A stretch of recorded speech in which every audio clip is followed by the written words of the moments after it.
Amazon was, speaking of, well, this has to do with what I've just been talking about. Amazon was supposed to build a massive new headquarters in New York. They were going to hire 25,000, I almost said 2,500. They were going to hire 25,000 people and open a base of operations in the city. But after pressure from liberals like Alexandria Ocasio-Cortez, who didn't want Amazon in the city because Amazon is a big corporation and big corporations are bad, now Amazon has changed their plans and they won't be going there and bringing all the jobs. The jobs and the positions will be filled elsewhere, like places like Dallas and other places. So Cortez spiked the football yesterday on Twitter. She said, anything is possible. Today was the day a group of dedicated, everyday New Yorkers and their neighbors defeated Amazon's corporate greed, its worker exploitation, and the power of the richest man in the world. This is, to be clear, a politician celebrating that 25,000 new jobs won't be coming to her city.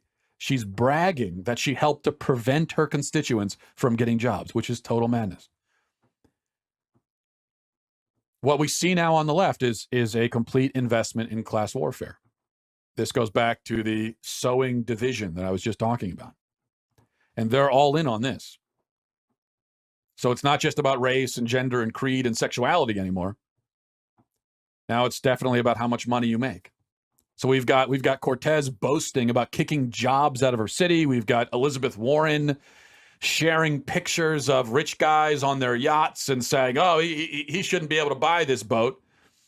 You've got Democrats screaming at Howard Schultz for committing the crime of being financially successful. Howard Schultz, who, by the way, I'm no fan of him. The guy's left wing. I disagree with him on many subjects, but he lived in the projects when he was a teenager.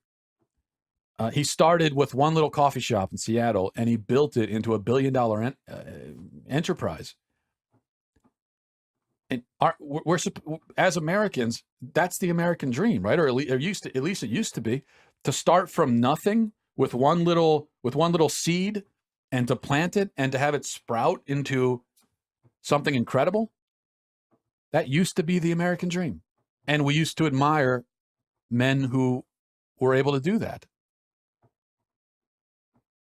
But now we have Democrats saying, no, don't admire them. They're thieves. Somehow Howard Schultz is a thief. Somehow he stole. I don't know how exactly.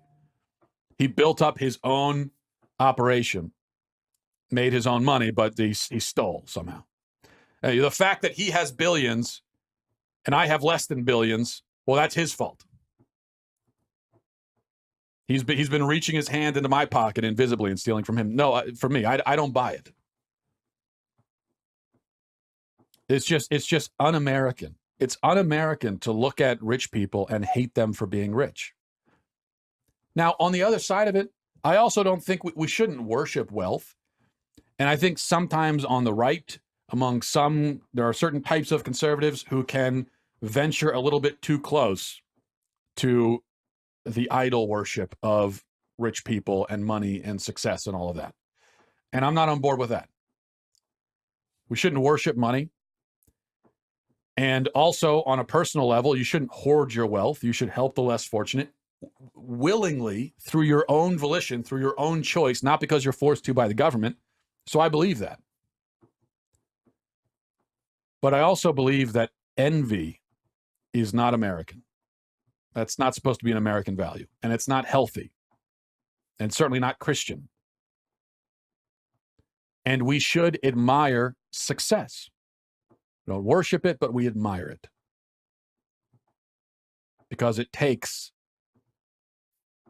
a certain brilliance, ambition, creativity, ingenuity to go from nothing to something.